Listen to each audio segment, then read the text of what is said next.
we now have a reasonable amount of time to go into the Q&A. We have a lot of questions that have been submitted, so what I'm going to do is note the speaker or speakers to whom the question is addressed, say the question, and sort of a concise answer would be appreciated, after which there'll be some closing remarks.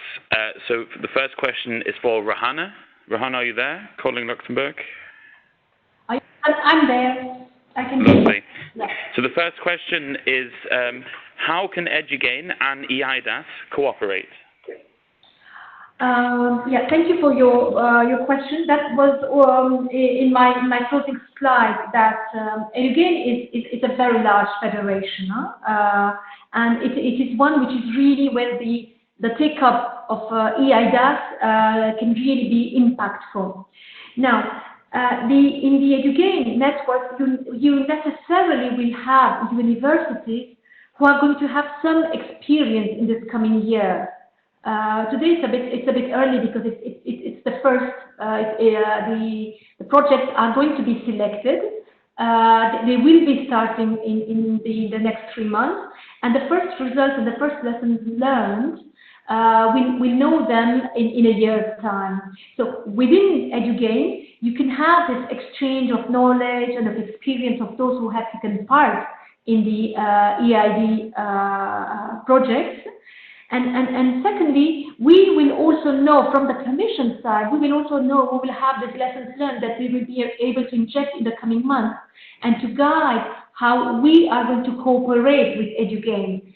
But the colleagues who are in charge of EDUGAIN are part of the same DG, so we are really thinking of how to bring them closer in an impactful manner.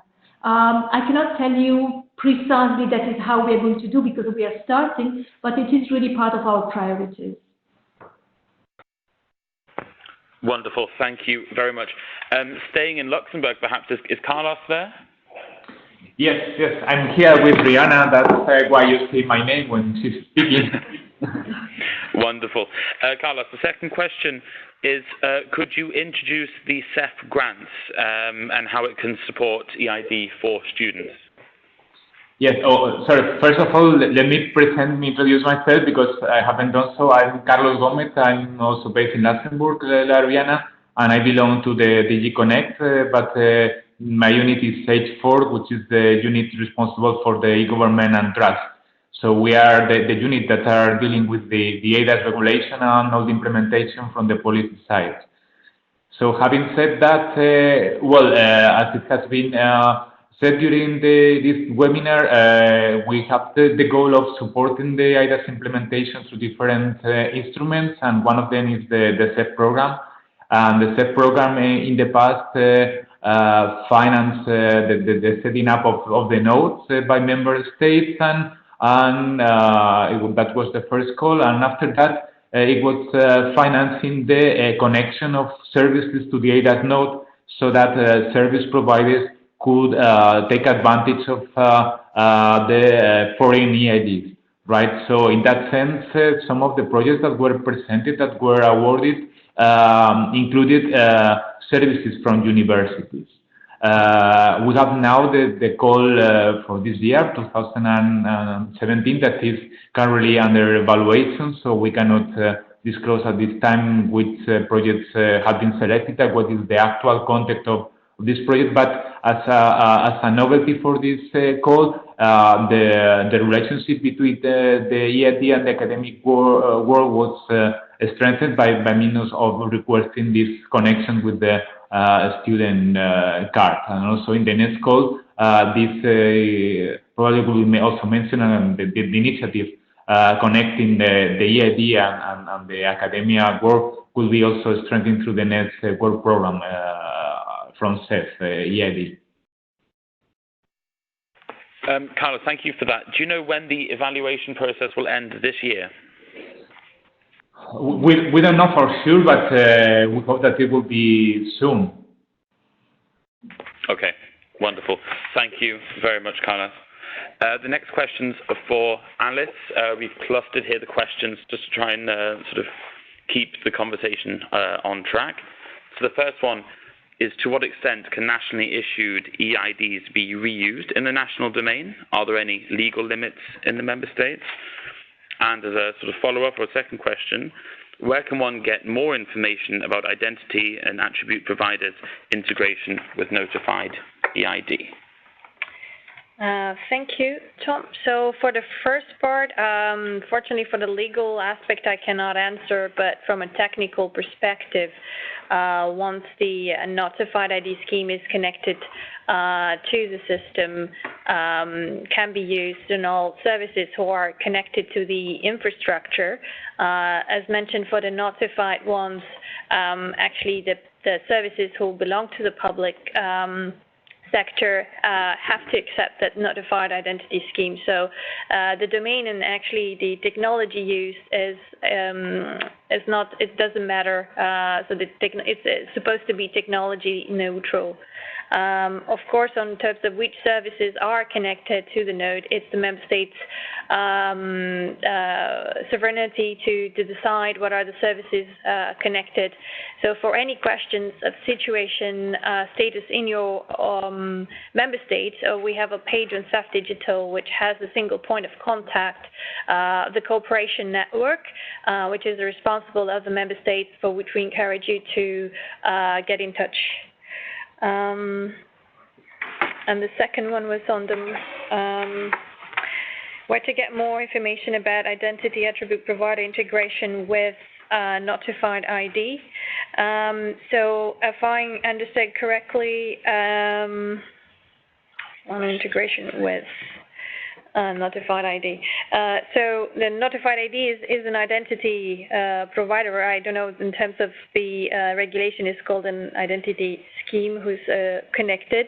In terms of how additional attribute providers are connected to node, as I mentioned before, is up to the member state to decide what is connected. The more information that is currently probably available in different portals of the member state. On CEF Digital, we are working on a member state status page. So again, I encourage you to visit the CEF eID space on CEF Digital, where we try to provide you as much information as possible about the identity, the nationally issued identity providers, and success stories. So if we have been receiving information about such integration, it's available there. It's about technically finding out how this integration is done. You also have technical information about the node. However, the CEF building block is mainly directed for node operators because the technical specifications of eIDAS are focusing on that and not on the national specific part. I hope I've answered the question. If not, if you can please type it in, I'll try to answer offline afterwards and publish it later. Wonderful. Thank you very much, Alice. So for Mario, we have two questions here, again, clustered. So firstly, can you provide more examples of use cases and services where current user experience for students would benefit from eID under eIDAS? And how do you explore user needs? Are you performing user research? And as a follow-up, could you exemplify the role of higher education institutions as attribute providers in cross-border student mobility services? Thank you, Tom, for these two very interesting questions. Yes, apart from the use case of online library that I used in my presentation, I would like to mention other electronic services that we have identified from our interviews with the different universities in different member states. These are the accommodation resources when the high education institution provides online enrollment to get access to these accommodation resources. The use case electronic research environment. This means when the university provides electronic access to a collaborative research group, so to facilitate the membership of a student in one research group. We have analyzed also the enrollment itself in to have an 1 year course in a university abroad.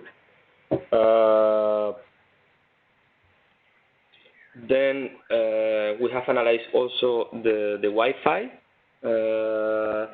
So the universities facilitate the connection to the Wi-Fi through electronic means.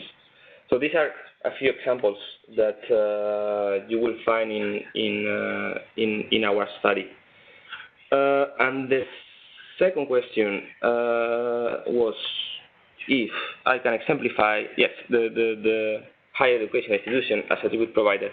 Well, let me take again the example I presented. Maybe I went through it very fast.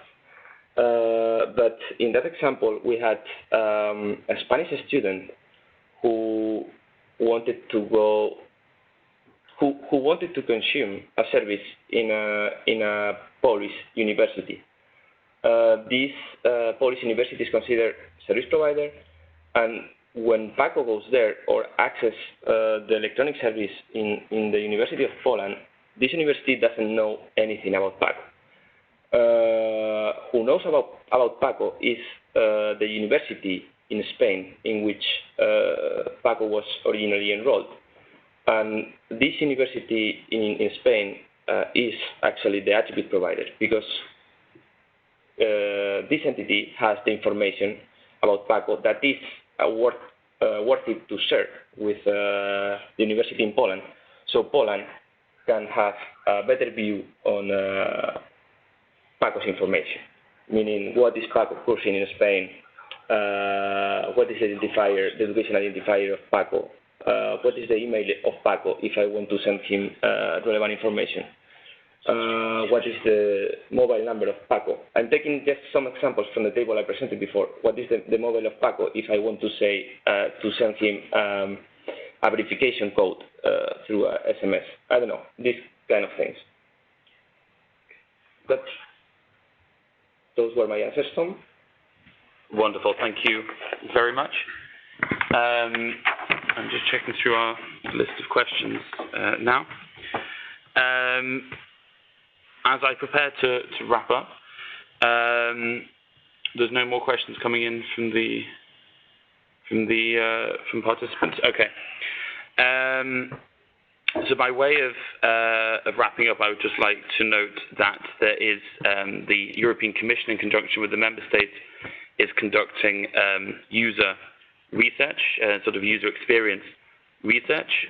So we would be very interested to know if any participants of this webinar would be kind enough or interested to share their own thoughts on this. If so, we will share a link to our user experience survey via the webinar tool. So if you want to do this, you'll see the link, and please do. We'd also like to note that on the 7th of December in Brussels, the European Commission is hosting a high-level conference on the CEF building blocks, including CEF eID and eIDAS. This is on the 7th of December in the Concert Nobel. All the information, the agenda, and how to register is on CEF Digital, and we can also share the link via the software.